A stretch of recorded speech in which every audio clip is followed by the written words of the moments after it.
अस्सलाम वालेकुम, आप देख रहे हैं ब्रेकिंग न्यूज़। मैं हूं मोहम्मद मालिक। काफ़ी खबरें आप सुन ही रहे हैं। एक तो जो सी जनीवा में कॉन्फ्रेंस चल रही है, डोनर कॉन्फ्रेंस कह लें, फॉर्मल नाम तो उसका Pakistan resilient, climate resilient Pakistan के उसको टाइटल दिया हुआ है। इतलात अब तक ये है कि $10.5 अरब की प्लेजेस हो गई, कमिटमेंट्स, यानी कि वेरियस मुल्कों ने, ऑर्गेनाइजेशंस ने। लेकिन प्लेजेस पहले भी होती रही हैं, होती भी हैं। असल काम होता है कि बाद में कितना डिटेल्ड काम होगा, किस तरह फॉलोअप होगा, किस तरह प्लानिंग होगी। क्योंकि मुझे याद है कि $816 मिलियन की कमिटमेंट्स आई थी जब एक यूएन की फ्लैश अपील आई थी, 800 मिलियन से प्लस, जब सैलाब के ऊपर आया था। उसका अब तक काफ़ी माह गुजर गए हैं, तकरीबन 25-26% से ज़्यादा पैसा मटेरियलाइज नहीं हुआ। 816 में से 26%। लेकिन अगर $10.5 बिलियन कमिट हो जाता है और अगर ये पेपर वर्क ठीक करते हैं, काम करते हैं। वज़ीर आज़म शहबाज शरीफ ने एक बात अच्छी की है कि जी हमने कमिटमेंट पब्लिकली अनाउंस किया कि हम थर्ड पार्टीज़ का ऑडिट होगा और वो पूरी चीज़ को ओवरसी करेंगे। शायद उससे एतबार ज़्यादा बढ़ जाए, बट वी हैव टू सी कि क्या होगा। So that is an important खबर। एज वी स्पीक, कुछ देर पहले पंजाब असम्बली में एक हंगामा खेज इजलास ख़त्म हुआ है, जैसे एक्सपेक्टेड था। गाली गलोज, कागज़ फट रहे हैं एक दूसरे की। लेकिन उसमें 2-3 अंदर की बातें शेयर करूंगा। एक चीज़ तो क्लियर है, लगता है दोनों के पास नंबर अपने अपने चलाने के नहीं हैं। इनके पास अपोजिशन, PML लेड अपोजिशन के पास इतने नंबर नहीं है कि ये वोट ऑफ नो कॉन्फिडेंस ला सकें। चौधरी साहब के पास नंबर्स इतने नहीं हैं कि वो अपनी गवर्नमेंट बना सकें। इसमें मैं 2-3 चीज़ें आपसे खबर शेयर कर लेता हूँ। पहले ही एक तो मेरी खबर यह है कि बड़ा इंटरेस्टिंग होगा, 11 तारीख को जब तारीख है अब, तो सुना है it can be A coincidence, क्योंकि जुडिशरी की बात है, बड़े ध्यान से करनी चाहिए। हो सकता है बेंच में कुछ लोगों पे एतराज़ हो रहे हैं, दाएं बाएं सोशल मीडिया पे, तो कोई रिक्यूज़ कर लें जज अपने आप को। अगर वो अपने आप को रिक्यूज़ कर लिया तो उसका मतलब है बेंच टूट जाएगा। बेंच टूटेगा तो फिर नया बेंच बनेगा। जब नया बेंच बनेगा फिर उसकी नई तारीखें आएंगी। अब वहाँ पर भी एक छोटा सा मसला है। जो चीफ जस्टिस साहब हैं, उनके जो दामाद हैं वो बड़े करीबी अजीज़ हैं और उनका PTI से ताल्लुक़ है। वो दामाद जो हैं वो अफजल शाही का जो भाई हैं, उनके वो बेटे हैं। जो चीफ जस्टिस के दामाद हैं वो मिनिस्टर भी हैं PTI की गवर्नमेंट, पंजाब गवर्नमेंट में। तो कोई भी बेचारे कोई भी चीज़ करते हैं चीफ जस्टिस साहब, तो उस पर बड़े सवालिया निशान उठ जाते हैं। सोशल मीडिया पे दाएँ बाएँ, जिसको चाइनीज़ विस्पर कहते हैं, एक चीज़ चलती कहीं से है और कुछ और ही बन जाती है, बाय द टाइम बाहर आती है। तो अब अगर कोई जजेस ने रिक्यूज़ कर लिया तो आई एम श्योर उस पर एक नया ही बहस चल जाएगी, एक नया ड्रामा बन जाएगा कि जी क्यों रिक्यूज़ किया, जान के बेंच तोड़ा है, नहीं तोड़ा।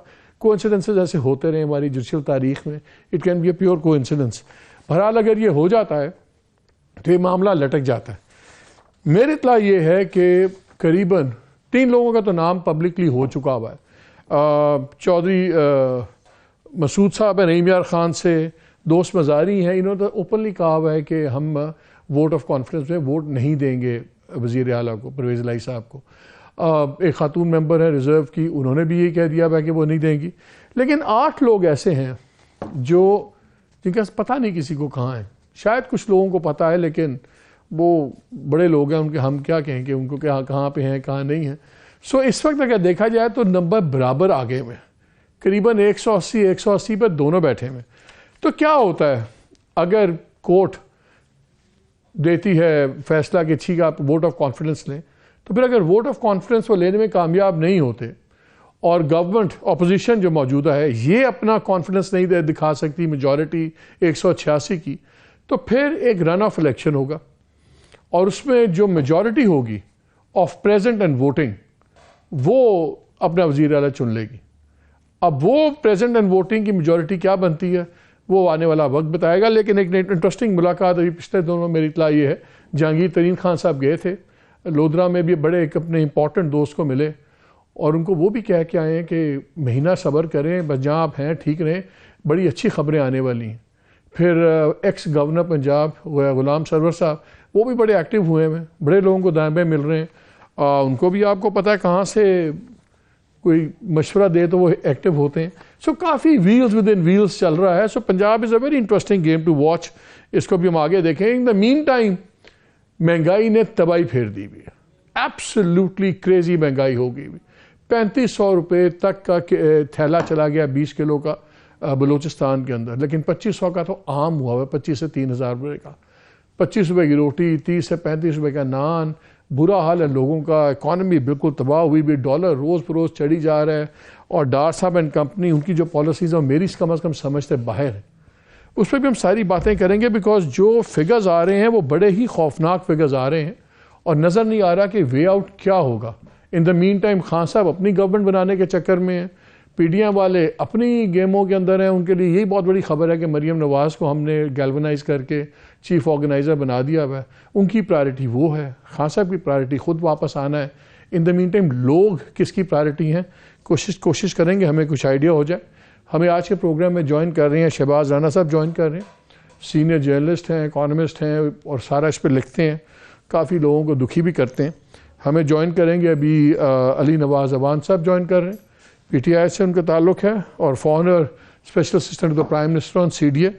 और मोहम्मद जुबैर हमें ज्वाइन कर रहे हैं, फॉर्मर गवर्नर। हम तारिक बशीर चीमा साहब से ही बात करेंगे कि उनसे भी साहब पूछ लेंगे कि हो क्या रहा है मुस्लिम लीग काफ कि जिस ग्रुप में वो है वो क्या कर रहा है, दूसरा ग्रुप क्या कर रहा है।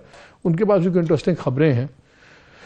आपसे शुरू कर देते हैं शहबाज साहब, पहले तो एक क्विक रन डाउन कर लें, इकॉनमी में कोई अच्छी खबर है, छोड़ दें 10.5 बिलियन आ गया, जितना आएगा नहीं आएगा, जितना वी डोंट नो के what is going to happen.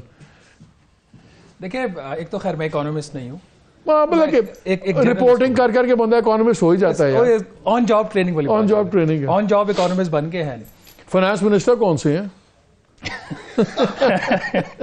ये अली नवाज अभी बताएंगे, मेरा सवाल नहीं है। Coming to weather there is a good news और नॉट, जिनीवा में अगर डार साहब की मुलाकात नेथन पोर्टर जो IMF वो आज शेड्यूल्ड है, अगर वो मुलाकात ठीक हो जाती है और एक कंसेंसस वहां पे तय पा जाता है तो गुड न्यूज इस सेंस में हो सकती है कि पाकिस्तान इमीडिएटली डिफॉल्ट नहीं करेगा अगर IMF का प्रोग्राम रिवाइव हो जाता है। अगर प्रोग्राम नहीं रिवाइव होता और हमारा किसी वजह से जो है वो उसमें प्रॉब्लम्स रहती हैं उसकी शराइत के ऊपर, अभी क्योंकि जो आप जो महंगाई की बात कर रहे हैं ना, महंगाई के बहुत सारे फैक्टर्स हैं, हम सब डिस्कस कर चुके हैं कि आपका एक्सचेंज रेट इतना गिर गया है कि आपकी तकरीबन 80% आपकी इकोनॉमी इंपोर्ट्स के ऊपर चल रही होती है। तो इन एनी केस आपको महंगाई होनी है। दूसरा फैक्टर ये जो आपने बात की आटे की, ये एक गवर्नेंस का इशू है इस वक्त। इसमें सूबों का बहुत बड़ा रोल है क्योंकि एडमिनिस्ट्रेटिवली तो चारों सूबों ने अपनी गवर्नेंस बेहतर करनी है। इस्लामाबाद का तो उनको सूट करता है, वो नहीं रोकेंगे जितनी वो महंगाई की गालियां तो फेडरल गवर्नमेंट को पड़ेंगी। अपना वोट बैंक भी तो एक है ना, बट उससे बढ़कर तो फेडरल गवर्नमेंट पे डाल रहे हो, कह रहे जी अनादी जनरल हो गया। एक पॉलिसी फैसला भी है ना, पॉलिसी फैसला इक्तिसादी राब्ता कमेटी करती है कि जो आने वाली फसल है आपकी गंदम की उसका रेट क्या होगा। वो जो मिनिमम एक्सपोर्ट प्राइस किसान के लिए रखी जाती है उसके ऊपर कोई फैसला नहीं हुआ, क्योंकि जो पाकिस्तान पीपल्स पार्टी है वो कोई 4000 रुपए कह रही है पर मौन, वफाकी हुकूमत कह रही है कि आप इसको इतना ना करें, कहीं पे 3000 का रेट है। ये जो इसकी वजह से जो प्राइसेस शूट कर रही है ना, क्योंकि जब आपका एडमिनिस्ट्रेटिव स्ट्रक्चर जो है वो टूट जाता है, जब सूबे अपनी मनमानी करें जिस तरह पंजाब में हो रही है इस वक्त, तो फिर वो उसकी वजह से आपकी जो प्राइसेस हैं ये और ज़्यादा बढ़ जाती है। इनका वफाकी हुकूमत की नाकामी ये है कि पॉलिसी फैसला नहीं कर सके कि प्राइस क्या होगी। जो प्राइस होती है मिनिमम सपोर्ट प्राइस, वो मार्केट को एक सिग्नल दे देती है कि अगर लेट से 3000 रुपया है तो आपको 3200-3100 रुपए में आपको प्राइवेट सेक्टर अपनी गंदम खरीदता है। ये जो इतनी महंगाई हुई हुई है, जो इतनी महंगाई हुई हुई है, इसमें अगर मैं कहूँ 100 में से कितने % ब्लेम जाना चाहिए फेडरल गवर्नमेंट को कि इन्होंने क्या चवलें मारी हैं, और कितने % जाना चाहिए प्रोविंशियल गवर्नमेंट्स को जिन्होंने बिल्कुल खुली छुट्टी दी हुई है, कोई किसी को नहीं रोकता, जिसका जो दिल करता है महंगाई कर रहा है, चाहे दूध बेच रहा है चाहे अंडे बेच रहा है, जिन चीज़ों का जस्टिफाई भी नहीं होता। तो क्या कहेंगे, किसका ब्लेम कितना है? आधा इसलिए कि इन्होंने गंदम का फैसला नहीं किया कीमत का, फिर इन्होंने बजाय के भारत से ये इम्पोर्ट खोलते, जब आपके मुल्क में सैलाब आए इन्होंने अफगानिस्तान से सिर्फ खोली और ईरान से खोली। तीसरा फैक्टर ये हुआ कि जो आपकी अशिया पोर्ट के ऊपर आ गई उनको रिलीज नहीं किया, वहां पे वो गल सड़ रही हैं क्योंकि डॉलर्स नहीं है। ये आपके 3 बड़े फैक्टर ये तो हैं वफाकी को। सोयाबीन वाली भी कंसाइनमेंट्स रोक के उस पर टेक्निकल डाल डूल के वो भी उस पे दो जी जेनेटिकली मॉडिफाइड है कि नहीं है, अजीब ड्रामा है, तबाही फेर दी इंडस्ट्री की, और बाद में चुप करके वो रिलीज हो जाएंगे और फिर नोबडी इज गोइंग टू पे फॉर दिस। क्राइसिस पैदा किया जाता है। हाँ, अगर आज $4.5 अरब के गैर मुल्की ज़र मुबादला के ज़खायर है ना, तो आपके दिवालियन का खदशा बढ़ गया, तो इट्स अगेन एन अपॉर्चुनिटी कि आप फिर बहुत जो आपने असासे बेचने आप स्पीड में निकाल दें। अगर इस तरह की कोई चीज पाकिस्तान, मुझे इस केस का पता नहीं है सोयाबीन वाले का, केस बड़ा सिंपल है, उन्होंने कहा जी ये वो जेनेटिकली मॉडिफाइड वाला पंगा सारा कर करा के, और एंड में होना क्या, तबाही फेर दी पोल्ट्री इंडस्ट्री की। प्राइसेस 700-700 रुपए पे चिकन चला गया, हमें फेसलेस ब्यूरोक्रेट्स हैं जिनका नाम आपको नहीं पता, मुझे नहीं पता, शक्लें नहीं पता, कल को फाइलें क्लियर होगी वो घर चले जाएंगे, कुछ परवाह नहीं होगी, और रगड़ा लग गया पूरे मुल्क को, इंडस्ट्री भी तबाह हो गई है। एक इनके दौर में पीटीआई के दौर में केस हुआ था, इनके एक प्राइम मिनिस्टर साहब के उस वक्त को, प्राइम मिनिस्टर को तो मैं नहीं कहूँगा, इनकी हुकूमत में एक रुकन थे, तो उन्होंने कोई चीज़ इंपोर्ट की थी, वो चाइना से गालबन इंपोर्ट हुई थी, उसकी जो स्पेसिफिकेशंस थी ना वो जो डिटर्मन होती हैं स्टैंडर्ड, वो उसे मीट नहीं करती थी, तो उसकी 2-3 उन्होंने लैब इंक्वायरीज भी करवा ली, सब कुछ करवा के देख लिया, तो ब्यूरोक्रेसी ने रिलीज नहीं किया था। तो आई वुड स्टिल एक्सपेक्ट कि अगर कोई इतना पावरफुल है भी तो ब्यूरोक्रेसी कोई जेल जाने को कोई तैयार नहीं होता, कोई इतना रिस्क लेगा नहीं। लेकिन 1-2 चीजें हैं इसकी जो सोयाबीन, इसमें तो ब्यूरोक्रेसी के अहम ही फुट ड्रैगिंग और बस नहीं कि इसमें दो चीजें, एक तो ये कि आपके पास डॉलर्स नहीं है, वो एक सेपरेट चीज है।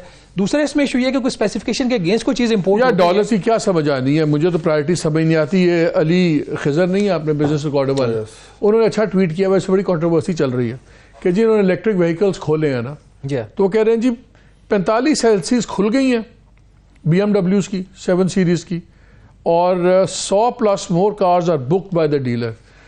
आपके पास BMW इलेक्ट्रिक व्हीकल्स लाने के पैसे हैं, वो फॉरेन एक्सचेंज रिलीज कर रहे हैं LCs के लिए, और जो मैन्युफैक्चरिंग चीज़ें हैं जिन जो एक्सपोर्ट रिलेटेड हैं, दवाइयों का है या दूसरा, उसकी आप LCs नहीं खोल रहे। अजीब। देखिए इस मुल्क में सारे काम जो है ना मालिक साहब वो ताल्लुकात पे होते हैं।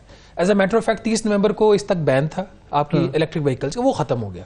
जब एक चीज़ की इंपोर्ट के ऊपर बैन खत्म हो गया है तो किसी ने, मुझे नहीं पता इस केस का अगेन, क्योंकि वो खिजर साहब का ये ट्वीट मैंने भी देखा था, और वो बार बार ट्वीट कर रहे हैं, ठीक है तो वो कर रहे हैं ना, वरना स्टेट बैंक उसको क्लैरिफाई करता है, ऐसा नहीं ठीक होगा, ये ट्वीट उनका ठीक होगा, मतलब किसी ने कनेक्शन अपना इस्तेमाल किया और स्टेट बैंक से वो अपनी परमिशन ले गया। एक बात मैं हमेशा कहता हूँ, जब रियासत में किसी इदारे का आप सरबराह लगाते हैं ना, तो शख्स ताकतवर होना चाहिए, उसमें इतनी पावर होनी चाहिए वो किसी को भी नो कह सके। अनफॉर्चुनेटली जो अभी फैसले हो रहे हैं ना कोलिशन गवर्नमेंट के अंदर, वो उस तरीके से नहीं हो रहे, कॉम्प्रोमाइजेज हो रहे हैं। उसका नुकसान ये हुआ है कि बहुत सारी क्रूशियल अपॉइंटमेंट या तो हो नहीं रही, अगर 1-2 कुछ हुई है किसी इदारे के अंदर तो वो कोई इतने पावरफुल लोग लगाए नहीं गए। कंप्रोमाइज या कंसेंसस जिसको आप कह सकते हैं, पॉजिटिव अगर आपने स्पिन देना है तो कंसेंसस कैंडिडेट लाने की कोशिश जरूर की गई है, बट जिसमें अगर होता है ना कि आपने जिसके हवाले इकोनॉमी कर देनी है, वो उस तरह की चीज हुई नहीं है। मैं 1-2 दिन तक एक रिपोर्ट दूंगा जिसके अंदर डिस्कोर्स के जो बोर्ड्स बने हैं, क्या शानदार बोर्ड बने। फैसलाबाद को स्टडी कर लीजिए, भतीजे भांजे साले, कोई बहनोई, कोई फलाना बहनोई का भाई, ऐसे ऐसे लोग लगाए गए हैं जिनका मतलब कि टेक्निकली क्वालिफाइड तो छोड़ दें, मगर ऐसे लोग हैं जो बिजली का करंट खाने के क्वालिफाइड भी नहीं है। करंट और खाने को अलग अलग इसमें करंट भी नहीं लगना चाहिए, वो बंदे वो करंट लगाने पे बैठे हुए। मेरी दरखास्त पे मालिक साहब, फैसलाबाद का जो केस है ना बोर्ड का, उसको जरूर स्टडी कीजिएगा, you will be positively surprised as a news, not कि वहां पे कोई बहुत अच्छी डेवलपमेंट हुई। अहमदाबाद वाली जो न्यूज़ है, डिस्कोस वाली। अच्छा जी, मुबारक हो आपको, पंजाब गवर्नमेंट आपसे नहीं टूट रही, असेंबली आपसे नहीं टूट रही, आपसे कोई काम नहीं हो रहा, गल्लां तुसी वड्डियां वड्डियां कर दो। अब आपने दहशत फैलानी शुरू कर दी है कि जी इंजीनियरिंग शुरू हो गई है। परवेज लाइक साहब ने आपको सुननी है ना उनकी बातें, उन्होंने कहा 25 को आपकी आंखें खुल गई थी और पसीने आ गए थे और मुंह पे पपनियां जम गई थी और आपसे कुछ नहीं हो रहा था। आप लोग भी कुछ फैसला कर लें, चलने दें मुल्क को। चले, बाकी पहली वाली बात पे पहले मैं आ जाता हूँ। चल, मालिक साहब को आज तो पता चल गया ना गिरबान किसका पकड़ना है। सर हमें हमेशा ही पता है गिरबान किसका पकड़ना है। ठीक है, दूसरी तरफ आ जाते हैं। जब मैं वैसे यार बता दूं आपके लोगों को, वैसे तसल्ली में जितनी मर्जी ट्रोलिंग कर लें, सोशल मीडिया को मैं कभी इस तरह देखता ही नहीं, जो मर्जी कर लो। आपसे रिलेटेड नहीं है ना, आपने सवाल बड़ा जेन्युइन उठाया था, और सवाल उठाया था कि अगर मुल्क में फैसले नहीं हो रहे और उसका अगर रिप्रिकॉशन इस तरह हैं कि वो अवाम को भुगतने पड़ेंगे, तो आपको गिरबान तो पकड़ना चाहिए। गिरबान हमारी गवर्नमेंट क्लियर करते हैं, 2 बंदों पे बात नहीं, क्लैरिफिकेशन नहीं, मैं एम्फसाइज कर रहा हूं, मैं चाह रहा हूं थोड़ा सा और रौनक लगे। दिलते तो ना लो, मैं दिलते नहीं ले रहा, ओह गलती कर लेने दो, गलती कर लेने दो, तुसी नहीं करन दे रहे। मैंने आपके वजीर आजम को 2 बंदों का नाम लेके कहा था, नदीम बाबर का नाम लेके कहा था, हफीज शेख का नाम लेके दिया था। ना मैं क्लैरिफिकेशन, अभी आप ब्यूरोक्रेसी पे बोझ डाल रहे हैं। तारिक बशीर चीमा का नाम नहीं ले रहे आप बताएं ना। आपने बात छेड़ी है ना, क्यों रोका है उसने? मेरी जान गलती सुन लो, गल मुकान दसो ना फिर। तारिक बशीर चीमा दा गिरबान फड़ोगे, थोड़ी फड़ ले, गल ब्यूरोक्रेसी ते पास चढ़ी। मैं गल सुनो, मैं तो असली दस रहे पिछला केस भी एक है कि जिन बंदों के ऊपर नाम लेके कहा था ना, वो दोनों बंदे बाद में आपके वज़ीर आज़म ने निकाले भी और दोनों मुल्क से चले भी गए। आपका बड़ा कैटेगोरिकल सवाल था, आपका बड़ा कैटेगोरिक सवाल था, और आपने कहा था अगर फैसले ठीक नहीं होंगे तो मैं जो रिपरकशन अवाम भुगतेगी तो मैं किसका गिरबान पकड़ूंगा। सिंपल सी बात है। तो आज हम बता रहे हैं आपने किसका गिरबान पकड़ना है, बड़ा इजीली मेरा कैटेगोरिकल। ये वाला वज़ीर आज़म जिसे मिलेगा ना, मैं इससे भी पूछेंगे। जब हमने सोयाबीन की बात की तो आप तारिक बशीर चीमा साहब का गिरबान पड़े, ब्यूरोक्रेसी पे ना जाए। ये फैसले तारिक आपने अभी उस स्टैंडिंग कमेटी की, आपने उसकी वीडियो भी वायरल हुई है कि उस स्टैंडिंग कमेटी में हुआ क्या था। ये पहली दफा तो सोयाबीन के बीज इंपोर्ट नहीं हो रहे, क्योंकि जो 73% उसमें से ऑयल निकलता है, बाकी वो पोल्ट्री फीड में जाता है, जो आप कह रहे हैं कि जिसकी वजह से आज 700 रुपया चिकन चला गया हुआ है। आपने जो बात की थी फैसले, देखेंगे एक हद तक ईसीसी के फैसले हैं और दूसरी तरफ ये डिवॉल्व सब्जेक्ट है। ये जो इंपोर्ट करनी है आपने गंदम, आपको पता है कि इस साल अगर 29 मिलियन आपने पंजाब ने प्रोड्यूस की है, 3 मिलियन के सिंध ने इंपोर्ट की है, तो आपने इतने मिलियन बाहर से मंगाने, हमारी गवर्नमेंट इंपोर्ट होती रही है। ये फैसला जुलाई अगस्त के अंदर हो जाता है। और बिल्कुल ठीक बात की इन्होंने कि दूसरी तरफ ये जो फैसला जब आप सोइंग एरिया आता है गंदम का, उससे पहले करते हैं कि आपकी प्राइसिंग होगी क्या, आपकी सपोर्ट प्राइस होगी क्या। आपको याद होगा 1250 से उठा के हम 2000 पे लेके गए थे। फाइनेंस मिनिस्टर बिजी थे, उन्होंने अपना घर भी छुड़वाना था। फाइनेंस मिनिस्टर का काम ही नहीं है। नहीं, उन्होंने अपना वैसे बता रहा हूं, फिर गलत बात। उन्होंने अपना काम है। नहीं सर, फंड्स तो उन्होंने आपकी देती है, किसने देखा, फंड्स तो उन्होंने अलाउ करने हैं ना, प्राइम मिनिस्टर ने देखना है। पैसे कितने देने ने, लेकिन आप लोग जाती करते हैं। अब देखें, अब डॉक्टर साहब ने अपने डॉक्टर साहब ने अपने अकाउंट्स भी खुलवाने थे, डॉक्टर साहब ने अपने अकाउंट्स भी खुलवाने थे, डॉक्टर साहब ने घर भी वापस करवाना था, की वजह से केस भी खत्म करवाना था, तो मसरूफ थे यार। मतलब आप लोग इतना जबरदस्त, सारा मीडिया हमें कहता ऐसे ना करे, सारा मीडिया हमें कहता डॉलर आएगा, डॉलर लेके आएगा, डॉलर आया उल्टा डॉलर खा गया। हम तो 4 साल डॉलर सुनते रहे। वोट क्यों नहीं दिया? मैं पूरी बात तो सुन याद देखें ना, फिर देखें आपने कहा हल क्या है। 3-4 बड़े फैसले करने, कोई इतनी बड़ी रॉकेट साइंस नहीं है। आपने जो कहा हुआ है, आपकी लेजिस्लेशन हुई है, आपने जो स्टेट बैंक को ऑटोनोमस किया है, आप ओपन मार्केट ट्रेड खोल दें, आपका खत्म हो जाएगी। आपके देखें 1.7 बिलियन की हुंडी मार्केट इस वक्त कायम हो चुकी है, 1.7 बिलियन अंडर इनवॉइसिंग कर रहा है सारा एक्सपोर्टर। आपका सारा पैसा होल्ड हो रहा है वापस, थैंक यू, सारा पैसा बाहर होल्ड हो रहा है, और जो आ रहा है वो भी हुंडी के थ्रू आ रहा है। जब 35 रुपए का फर्क होगा, जब मैंने रिमिटेंस से भेजी घर, तो मैं कहूंगा मुझे 260 रुपए मार्केट से मिल रहा है और मुझे इंटरबैंक दे रहा है 227 रुपए। मुझे किसी पागल किसी ने काटा है कि मैं आपकी 1.7 बिलियन सब बिग मार्केट, अभी हम 1-1 बिलियन डॉलर के लिए पूरी दुनिया के अंदर धक्के खा रहे हैं और हमसे वो कवर नहीं हो रहा। तो ये फैसला आपने करना। दूसरी तरफ आप जब जाते हैं, इस तरह की कॉन्फ्रेंस है, बड़ी अच्छी बात है, दुनिया ने आज उसके ऊपर 8.4 बिलियन प्लेज किया, 10.5 क्रॉस कर गया। ये बड़ी अच्छी चीज है, दुनिया देख रही। पर जब दुनिया साथ ये देखती है कि हम 100, आप तो सिर्फ उसको रो रहे हैं ना कि इलेक्ट्रिक कार्स को, जो 165 मर्सिडीज गाड़ियों की इंपोर्ट की इजाजत दी, पाकिस्तान को जरूरत है उन गाड़ियों की, क्या करने के लिए हमने दी है। आपने अगर इलेक्ट्रिक व्हीकल्स करनी है, it's a good thing, electric vehicles आप ऑन करना चाहते हैं तो आप उसके अंदर सीसी डिफाइन कर दें। ऐसे भी टाइम था, प्रायोरिटीज की बात है, सीसी डिफाइन कर दें। आप पहले प्रोडक्टिव चीजों के लिए निकालें जो आगे प्रोडक्टिव। मैं तो वो फिगर देख रहा था, ये सब इनकी दौर में सैफुर पंजाब पे मैं ना, तुसी पंजाब वाल नहीं आते, बाकी पास जानते हो सर, जानते हो ब्रेक के बाद। लेकिन नाज़रीन, इशू ये बड़ा, इट्स अ वेरी समझ नहीं आता। पाकिस्तान की जो 90% से ज्यादा imports, 90% imports plus non luxury items की हैं। इसलिए जब आप वो इंपोर्ट्स बंद करते हैं तो आपकी प्रोडक्टिविटी सीधी इंपैक्ट करती है। और हमारा मसला इस वक्त खाली ये करंट अकाउंट डेफिसिट नहीं करना, हमने रेवेन्यू भी बढ़ाना है हमने। और जब तक इंडस्ट्री मोबिलाइज नहीं होगी, अभी उन्होंने 600 बिलियन आपसे और मांग लिया है कि टैक्स रेवेन्यूज और हमें आप अपने रेवेन्यूज इंक्रीज करें। IMF ने 600 अरब, ये कहाँ से आएगा? ये फिगर बैलेंसिंग से नहीं आएगा, ये जब तक आपकी इंडस्ट्री नहीं चलेगी। इसलिए बड़ी लंबी बहस है, इस पर बाद में बात करेंगे। लेकिन अली नवाज वान साहब तो मैं छड़ना नहीं, पंजाब में बताएं क्यों नहीं इनसे हो रहा, गला बड़ी बढ़िया करते हैं। ब्रेक के बाद हमारे साथ रहिएगा।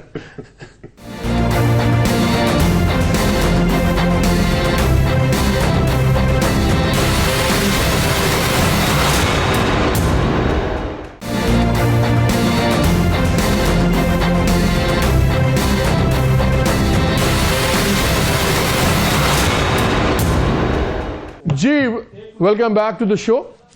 हमें जुबैर साहब ने भी ज्वाइन कर लिया। ये असल में फ़्लाइट थोड़ी सी इनकी लेट हो गई थी, इनको भी वेलकम कर लें शो में। अस्सलाम वालेकुम जुबैर। अच्छा ये बताएं, ये पंजाब में जो सारा ड्रामा चल रहा है, सब कुछ हो रहा है, भाई हमजा साहब कहाँ हैं?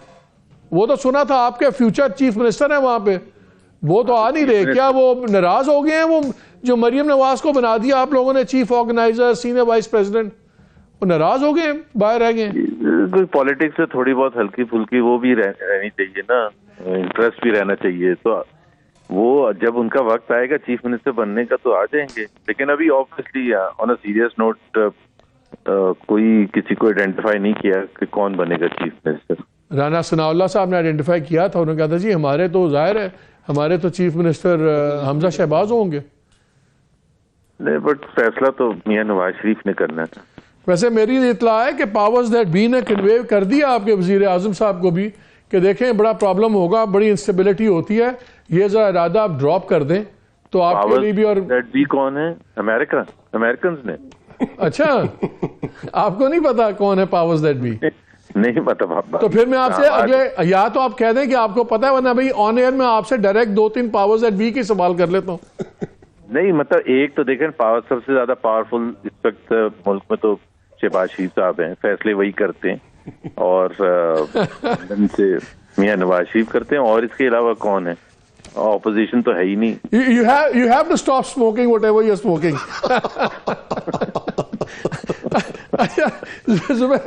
ऑन अ सीरियस नोट बताएं, पंजाब के अंदर गेम बड़ी कॉम्प्लिकेटेड होती जा रही है, बताएं हो क्या रहा है, व्हाट इज गोइंग ऑन? मतलब कि ये अब 11 तारीख आ जाएगी। देखें बड़ा सिंपल है। इमरान खान का जो शुरू से अप्रैल से जब से वोट ऑफ नो कॉन्फिडेंस हुआ है, वो वॉट एवर हैपन्स उन्होंने एक हिजानी कैफियत रखनी है कि किसी ना किसी तरह से एक माहौल ऐसा हो, जैसे अभी हम डिस्कस भी कर रहे हैं, अब हंगामा रहे, शोर शराबा रहे, क्या होने वाला है, अनसर्टेनिटी रहे। तो when he decided, when he announce कि जी हम ये vote of no confidence resign करेंगे और तोड़ देंगे असेंबली को, वो भी इसी एंगल से था कि वो क्या पॉसिबल होगा नहीं होगा। उन्होंने परवेज इलाही से मशवरा भी नहीं किया था, परवेज इलाही टोटली अपोज थे। That still serves him his purpose. और अभी भी कि जी वो जब अब गवर्नर साहब ने कहा है कि अगर ये नहीं लेंगे वोट ऑफ कॉन्फिडेंस तो वो कोर्ट जाएंगे कि जी मैंने हुक्म दिया है कि आप लेने का मेरा राइट है और ये नहीं लेंगे। और मैं आपको ये भी बता दूं अभी से कि अगर कोर्ट ये कह भी देगा ना कि आप लें वोट ऑफ कॉन्फिडेंस, तो स्पीकर बैठे हुए इनके पीटीआई के, अब वहां वो काउंटिंग ही गलत हो जाएगी। ये भी मैं आपको बता दूं। मतलब अब हम इस स्टेज पर पहुंच गए पाकिस्तान के अंडर द पीटीआई इन्फ्लुएंस कि एक सिंपल सा 370 या 360 लोग जो मौजूद होंगे सेकंड राउंड में जब भी वो जरूरत पड़ेगी, बिकॉज वोट नहीं है इनके पास वोट ऑफ कॉन्फिडेंस लेने के लिए, तो जब भी वो होगा तो मुझे और आपको ये नहीं समझ आएगी कि किसके कितने वोट पड़े। नहीं तो आप डिक्लेयर हो जाएंगे। आप लोगों को तो खुश नहीं होना चाहिए। आप लोगों ने तो शुरू में कहा था कि जी आपके तो मैसेज भी गए थे परवेज इलाही साहब को कि अगर पीटीआई आपसे अपनी सपोर्ट हटाती है तो हम आपके साथ हैं, असेंबली ना तोड़ें, आप कंटिन्यू करें एज चीफ मिनिस्टर। तो फिर अगर किसी भी तरीके से चीफ मिनिस्टर वो चलते जा रहे हैं तो फिर आपका एतराज क्या है? नहीं, हमारा एतराज तो ओरिजिनली तो वो चल ही रहे थे, तो हमने तो कोई एतराज नहीं किया था। लेकिन अगर when it comes to the counting of votes और अगर हमारे वोट ज्यादा होते हैं तो ये तो फिर ज्यादती होगी ना कि वो काउंट में कुछ और रिजल्ट आ जाए। तो मतलब सबसे अच्छा तरीका है वोट ऑफ नो कॉन्फिडेंस डाल दें, उसके सामने सामने वोट आ जाएंगे। अच्छा आइडिया वैसे। वोट ऑफ नो कॉन्फिडेंस कर देना, सामने सामने वो आपने वापस ले लिए, पता चल जाएगा आपके पास कितने वोट है, उनके पास कितने, बंदे खड़े होकर बता देंगे। तो आपको मेजॉरिटी करनी है ना यार, बात आप कह रहे हैं ना बंदे शॉर्ट हैं तो पता चल जाएगा। वोट ऑफ नो कॉन्फिडेंस तो आपने वापस ले लिया। मसला ये है आप दोनों के पास नंबर नहीं है, आपके पास हमारा और मसला बचने के नंबर नहीं है, इनके पास आने के नहीं है। उनकी जो कह रहे हैं जो अमेरिका है, अमेरिका नहीं चाह रहा कि नहीं, वो सुने वो क्या कह रहे हैं जुबैर साहब। जी जुबैर साहब, मैं कह रहा हूँ कि अगर हमारे पास वोट होते तो चीफ मिनिस्टर हमारा होता ना, हुकूमत हमारी होती। सही बात। तो इनके पास वोट थे, उसकी बेसिस पर ये बने थे। All I am saying is कि अब इनके पास वो 186 का मैजिक नंबर नहीं है, और हमारे पास तो after the supreme court decision 186 का नहीं हो सकता जब तक PMLQ पूरी की पूरी या मेजोरिटी। अच्छा, ये आपके साथ भी हाथ तो नहीं हो रहा? वो बाप वाले जा रहे हैं पीपल्स पार्टी में, जौक दर जौक, फिर साउथ पंजाब के अंदर भी गेम चल रही है पीपल्स पार्टी की, तो कहीं आप लोगों के साथ भी हाथ तो नहीं हो रहा? ये तो उस वक्त पता चलेगा जब हो जाएगा हमारे साथ क्या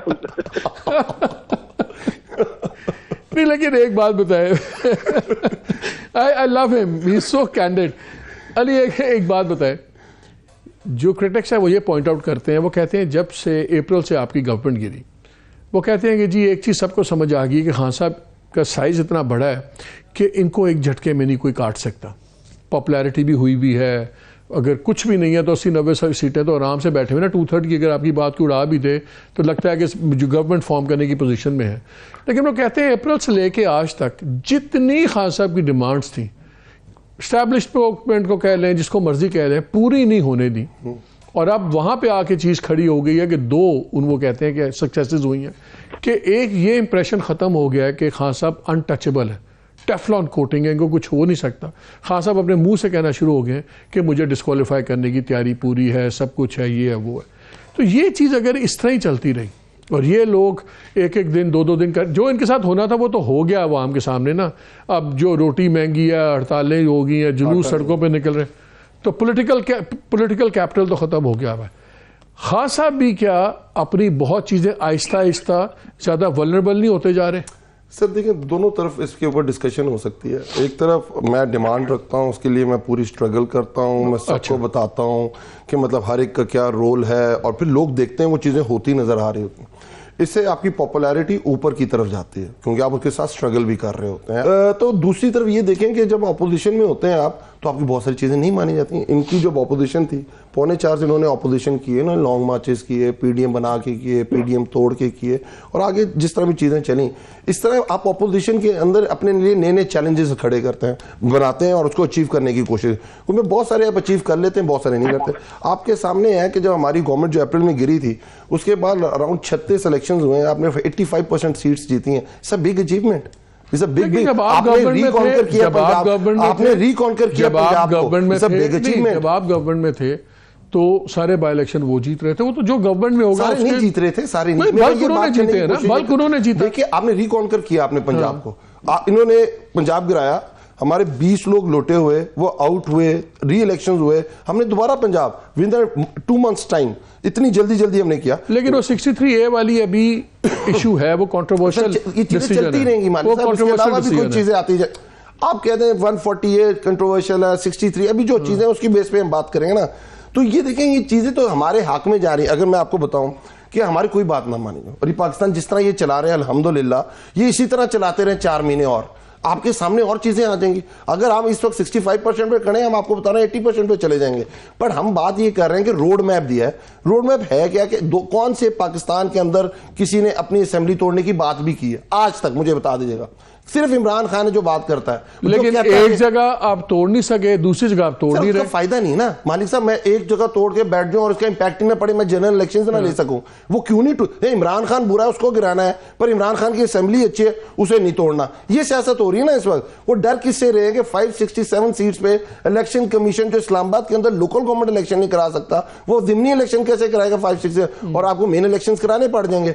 और देखिए उसके अंदर सिर्फ ये नहीं, नून लीग तो बेचारी क्या, आपको इसको बेचारी को या PDM को क्या कहना, तो ये तो नहीं कर रहा है। ये पॉलिटिकल इंजीनियरिंग क्या कर रही है? नई एडमिनिस्ट्रेशन कर रही है, नई एस्टैब्लिशमेंट कर रही है। होता ये है कि टाइम तो लगता है नई एडमिनिस्ट्रेशन को। खान साहब ने कहा है, मैं सही कह रहा हूं, खान साहब ने कहा और बहुत सारे और लोगों ने भी कहा, बहुत सारा टाइम तो लगता है। मैं सदा कह लूं, तारिक शफी चीमा साहब ने मैं ज्वाइन कर लिया। अस्सलाम वालेकुम चीमा साहब।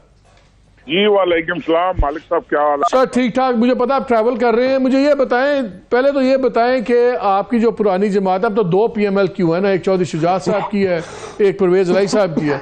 ये मुझे बताएं अब हो क्या रहा है वहाँ? क्या परवेज इलाही साहब वोट ऑफ कॉन्फिडेंस लेंगे? आप ये बताएं ना कि मेरी पुरानी जमात कौन सी है भाई? आप तो चौधरी शुजात साहब के वाले ग्रुप में आपको हम गिनते हैं ना, आप ग्रुपिंग तो होगी ना। तो मैं पहले भी चौधरी शुजात साहब के ग्रुप में था, बिल्कुल जनरल हूँ।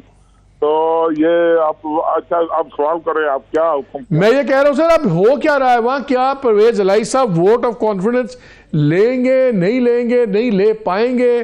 बिकॉज आज चौधरी साहब का जो बयान है बड़ा इंटरेस्टिंग है। उन्होंने कहा जी असेंबली नहीं टूटनी। मेरे ख्याल में चौधरी साहब इंतहाई समझदार आदमी हैं।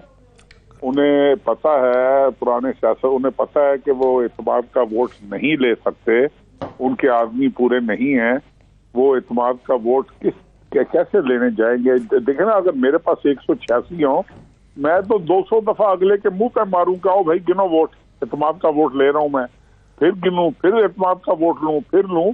कोई वजह तो है ना कि ये अदालत का सहारा ले रहे हैं, मुख्तलिफ हीले बहानों के साथ ये अवॉइड कर रहे हैं वोट ऑफ कॉन्फिडेंस को, जो कि अवॉइड मालिक साहब नहीं हो सकता। That is the constitutional right given to the governor. उसमें कतई तौर पे ऐसी कोई गलत बात गवर्नर साहब ने नहीं की। गवर्नर साहब ने इनसे बड़ी सिंपल बात की कि आपने खुद अपने इंटरव्यू में कहा है कि मैंने 1.5 माह 2 माह पहले समरी साइन करके डिसोल्यूशन की मैंने इमरान खान को भेज दी है। अगर आप असेंबली डिसॉल्व करने जा रहे हैं तो पहले आप ये साबित करें कि आप असेंबली की मेजॉरिटी एंजॉय करते हैं कि नहीं करते। आज साबित किया। इतनी सी बात है, सिंपल सी बात है। तो मेरा नहीं ख्याल कि इनके पास मतलूबा तादाद है। अगर इनके पास होती तो ये बंदे पूरे कर ले। लेकिन मेजॉरिटी उस तरह तो साबित हुई ना, आज उन्होंने लेजिस्लेशन की अपनी मर्जी की, तो बिल पास हाउस तो देखे ना जी, वो तो लेजिस्लेशन तो हमारी असेंबली में, हम नेशनल असेंबली में, जब मैं सूबाई असेंबली में था या नेशनल असेंबली में हूँ, बेशुमार लेजिस्लेशन हो रही होती है जहाँ पर कोरम पॉइंट आउट नहीं होता, जहाँ पर मेंबर्स पूरे ना हो, तो भी असेंबली का, अगर असेंबली का जो है वो बिजनेस चल रहा होता है। लेकिन यहाँ पर स्पेसिफिकली जब आदमी गिने जाने हैं तो ही हैज टू प्रोड्यूस 186। अच्छा ये बताएं, इन दोनों के पास, अगर इनके पास नंबर नहीं है मेजॉरिटी का, तो क्या ऑपोजिशन के पास पंजाब में नंबर है अपनी गवर्नमेंट बनाने का एज वी स्पीक टुडे? बिल्कुल उनके पास ही, मालिक साहब सच्ची बात है। देखिए उनके नंबर्स तो बड़े क्लियर है। PMLN के नंबर है 180, सही 180 है या 179 है, मेरे ख्याल में 180 बन रहे हैं आज के मुताबिक। 180 है जी। तो वो उनके पास भी मेंबर्स पूरे नहीं है। ता वक्ते के उनके मेंबर्स, मैं आपको बताता हूँ कैसे पूरे होने हैं। उनके मेंबर्स अगर इत्तेमाद का वोट परवेज इलाही साहब नहीं ले सकते, जो कि यकीनन वो नहीं ले सकेंगे, उसके बाद आधी से ज्यादा काफ लीग टूट कर भागेगी चौधरी शुजात साहब की तरफ, और वो उनके इत्तेमाद के, वो उस सूरत में उनके मेंबर्स पूरे हो जाएंगे अगर होने हुए। अगर अभी तक आपको यकीन नहीं है, आप यकीन की बात देखें ना, उसमें कॉन्स्टिट्यूशनल एक और भी एक, मैं आपको बताता हूँ ना कि जब चीफ मिनिस्टर का इंतखाब होता है तो 186 मेंबर्स पूरे करने होते हैं। अगर 186 मेंबर्स पूरे ना हो तो रन ऑफ में वो तो majority of present and voting हो जाएगा ना, वो तो रन ऑफ में तो हो जाएगा, उनकी वोटिंग हो जाएगी। तो इनके जो मेंबर्स है ना, उसमें अगर मैं ये कहूँ ना कि PMLN का कमाल है, उसमें हम ये कहें कि किसी और का कमाल है, नहीं, किसी का कमाल नहीं है। वो इमरान खान को माशाल्लाह किसी दुश्मन मुखालिफ की जरूरत नहीं है। वो लोग, वो MPA जो समझते हैं कि हमें 1 साल पहले घर भेजा जा रहा है, 10 महीने पहले हमें घर भेजा जा रहा है, वो लोग हैं जो असेंबली नहीं तोड़वाना चाह रहे। वो स्ट्रेट अवे इनके मुंह पर भी कह चुके हैं, इमरान खान के मुंह पर भी कह चुके हैं, पार्लियामेंट्री पार्टी की मीटिंग में भी कह चुके हैं। तो वो इसमें मैं नहीं समझता कि उसमें किसी की कोई बहादुरी है, किसी का कोई। लेकिन चीमा साहब, जो इनकी पॉपुलैरिटी वेव चल रही है, क्या वो अफोर्ड करते हैं कि इमरान खान को डिफाई करें? पहले जितनों ने डिफाई किया था सारे हार गए थे। ये तो पॉपुलैरिटी वेव, मालिक साहब, मैं तो इस बात को इसलिए नहीं तस्लीम करता कि अब ये 6 जगहों से MNA बने हैं मासूफ, एक जगह पे इन्होंने 81,000 वोट लिए है। उसके मुकाबले में जो खातून थी, वो मुझे उनका नाम नहीं याद, शिजरा समथिंग लाइक दैट, उन्होंने 78,000 वोट लिए हैं। क्या वो 78,000 वोट लोग जो हैं वो बिजली का बिल नहीं भरते? क्या वो गैस का बिल नहीं भरते? क्या वो डेली ग्रॉसरी नहीं करते?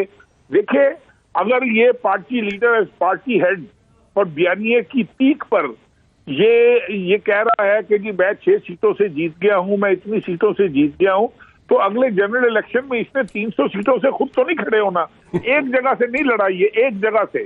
वो इसका नंबर 2 शाह महमूद कुरैशी की बेटी लड़ रही थी, वो 25,000 से आ रही है, खुद ये कराची से आ रहा है। ये जब जनरल इलेक्शन होने हैं, इसकी सूरत डिफरेंट होनी है। अगर इतनी पॉपुलैरिटी की। अच्छा चीमा साहब, एक चीज आप बता दें, एक बड़ी कंट्रोवर्सी चल रही है ये सोयाबीन के ऊपर।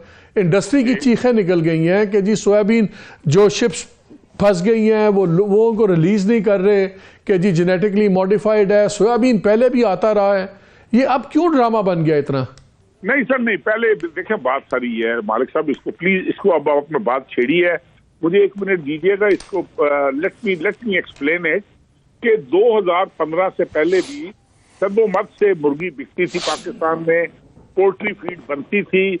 अगर आज तक किसी एक पोल्ट्री फीड वाले ने सोयाबीन यूज की है तो I will take the responsibility, 100% responsibility में शेयर करूंगा।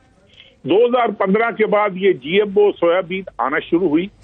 ये भी एक बहुत बड़ा ड्रामा हुआ था इस मुल्क में कि लोकल जो सोयाबीन थी, लोकल प्रोडक्ट्स थे, उस पे इतनी टैक्सेशन कर दी गई कि ये GMO सीड जो है ये सस्ता हो गया, लोकल सीड जो था ये महंगा हो गया। अब क्या हो रहा है? अब ये हो रहा है कि ये 2 जहाज पकड़े कि हमने नहीं पकड़े, ये जहाज पकड़े कस्टम इंटेलिजेंस वालों ने। ये जहाज पकड़े, ये जब टेस्ट हुआ तो ये GMO सीड था, उन्होंने एक्नॉलेज किया है और उन्होंने बेवकूफों ने अपनी दरखास्त में ये लिखा है कि जी हम 2015 से मंगवा रहे हैं। तो 2015 से मंगवा रहे हैं, हमें तो किसी ने चेक नहीं किया। अब हम क्यों भाई, एक चीज आप अमेरिका से इंपोर्ट कर रहे हो और मुल्कों से, कनाडा से, इधर उधर से इंपोर्ट कर रहे हो, क्यों एक कार्टाहीना ट्रीटी हुई थी 1992 में ये मॉन्ट्रियल में, क्यों सिग्नेटरी बना था पाकिस्तान? 2005 में पाकिस्तान ने बैन किया था इसको।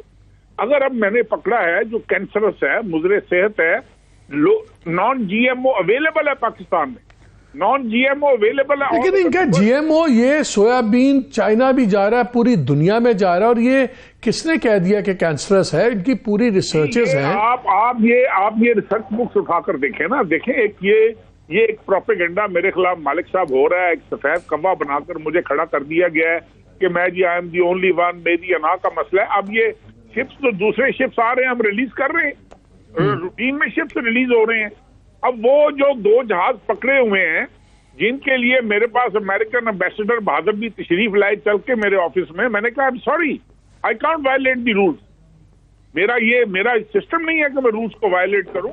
मैंने कैबिनेट में ये स्टेटमेंट दी, मैंने हर जगह पर ये स्टेटमेंट दी और इन्होंने मेरे साथ एग्री किया है। ये जो पाकिस्तान सॉल्वेंट एसोसिएशन है, इन्होंने एग्री किया है कि जनाब हम आइंदा जो है नॉन GMO इंपोर्ट करेंगे और उसकी रोशनी में इन्होंने 2 चले इस पे एक अलग प्रोग्राम करेंगे, बिकॉज ये GMO की बहस में भी एक प्रोग्राम होना चाहिए कि क्या वो भी एक बहुत बड़ी डीमन। आखिरी सवाल आपसे चीमा साहब, आखिरी सवाल मुझे बताएं। मेरी इत्तला ये है कि जहांगीर तरीन साहब भी बड़े एक्टिव हुए हैं, बड़ा लोगों को मिल मिला के अच्छी खबरें आने की खबरें सुना रहे हैं लोगों को।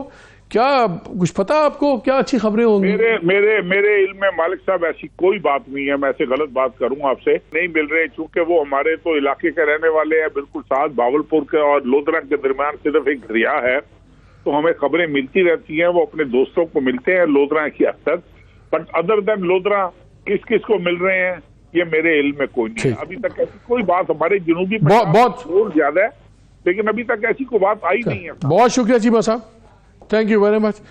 वो ये कह रहे हैं कि जब ये नहीं टूटेगी या बात आगे नहीं चलेगी तो लोग जौक दर जौक टूट के आएंगे। तो आप किससे बात कर रहे हैं? शुजात साहब के हिस्से में, और फिर वो इतनी बड़ी बैलेंस टिल्ट हो जाएगा। जनरल सेक्रेटरी हैं जो मरून मिन्नत थी तहरीक इंसाफ की इलेक्शन अलायंस के अंदर, वो पूरे पाकिस्तान 10 सीटें नहीं हो, पूरे पाकिस्तान की ये बात कर रहे हैं। आज अगर ये इतनी ही इनको स्ट्रेंथ शो करनी थी, आज 17 लेजिस्लेशन हुई है, इतना क्रिटिकल टाइम है, अगर एक भी लेजिस्लेशन पास ना होती तो आज आप मीडिया आप शो क्या कर रहे हो? उसका दूसरा आर्गुमेंट क्या है? आप शो क्या कर रहे होते? आप फारिग थे ना? आप फारिग हैं, आप अपनी लेजिस्लेशन नहीं करा सकते, आप फारिग हैं, सिंपल एज दैट। तो इससे ज्यादा इनके पास कौन सा? सर ये कर क्या रहे हैं? देखिए तरीका कर क्या, पूरी पॉलिटिकल इंजीनियरिंग हो गई। हमारे लोगों को फोन किए जाते हैं, हमारे फोन लोगों को कहा जाता है कांटा लगा दिया इमरान खान पे, इमरान खान अगला प्राइम मिनिस्टर नहीं है, इलेक्शन नहीं हो रहे, अब जो मर्जी कर रहे। सर अभी देखें ये जो हमारे लोगों ने हमें बताया, बिल्कुल भाई लोग कर रहे हैं। हमारे लोगों ने जो बताया कि वो जो MP मुझे इधर मेरे पास आया, उसका भाई वो मीडिया से ही बिलोंग करता है, मैं कैमरा मैन है, हमारा मिनॉरिटी का पिंडी से है। उसने कहा मुझे थ्रेट कॉल्स आ रही हैं, मुझे 12 करोड़ रुपया ऑफर किया कि अपने भाई को दिलाओ और उधर जाके तुमने वोट नहीं डालना। ये कहा गया। मैं आपका भाई MP है, उसका भाई MP है रिजर्व सीट्स के ऊपर। ठीक है, तो देखो 12 करोड़ मुझे ऑफर हुआ है, वो शो करने आया था, एक रिकॉर्डिंग करने आया था मेरे पास। तो बात करने का मकसद है, क्या जरूरत क्या है मुझे बताएं। अगर आप समझते हैं वोट शो नहीं होंगे, वोट ऑफ नो कॉन्फिडेंस में खड़े करा दे बंदे यार। आप कह रहे हैं मेरे पास 180 से ज्यादा बंदे नहीं है और इनके पास बंदे पूरे नहीं है तहरीक इंसाफ के पास, तो उसी दिन पता चल जाएगा। एक तरफ राइट पे वाली लॉबी में जाएंगे, दूसरे लेफ्ट वाले। तो मसला यह है, जो जरदारी साहब आए, शर्जील मेमन साहब आए, मुराद साहब कहीं निकलते नहीं, वो आए क्या करने आए थे? उनका काम क्या है? उनका काम क्या है? लोगों को मंडियां लगाना। मुस्तफा नवाज खोकर क्या कहता है कि सिंध हाउस के अंदर क्या हुआ? मैं तो नहीं कह रहा, उनकी पार्टी का था, क्या हुआ उसके अंदर? पैसे दिए ना, और क्या किया इन लोगों ने? और क्या इनकी स्टेक है? इनका क्या पॉलिटिक्स है? और इमरान खान बुरा उसकी असेंबली क्यों बचा रहे हो यार? और ये कह रहे हैं अनपॉपुलर है, बड़ा मतलब 78,000 वोट परवेज इलाही साहब ही बचा रहे हैं, 78,000 आपका अपना एलाय बचा रहा है। मैं बड़ी इजी बात करता हूं, अगर परवेज इलाही साहब देखें, वो हमारे इस वक्त चीफ मिनिस्टर है, उनको वोट दिया हुआ है, अगर वो अलायंस के अंदर है ना हमारे, अगर वो चाहते हैं कि तहरीक इंसाफ के साथ सियासत करनी है ना उन्होंने, सिंपल एज दैट, ये और 4-5 महीने की बात है ना, तो भाई आपको असेंबली तोड़नी पड़ेगी। ये नहीं हो सकता। इसी पे खत्म करते हैं। मालिक साहब तुसी भी चंगे थे, मैं भी चंगा। अली नवाज साहब ने भी चौधरी फवाद वाली बातें की है, वो कहे जी परवेज इलाही साहब फैसला कर लें साढ़े नाल टुरना है कि नहीं टुरना, दोनों किश्तियों में पाँव नहीं रखे जा सकते, तीनों में बल्कि। लेकिन असल चीज यह देखना ये भी है कि परवेज इलाही साहब ये भी देखना है कि उस तालाब में असल मगरमच्छ कौन है, वो उनसे डरते हैं। इजाजत दीजिएगा, अल्लाह हाफिज़।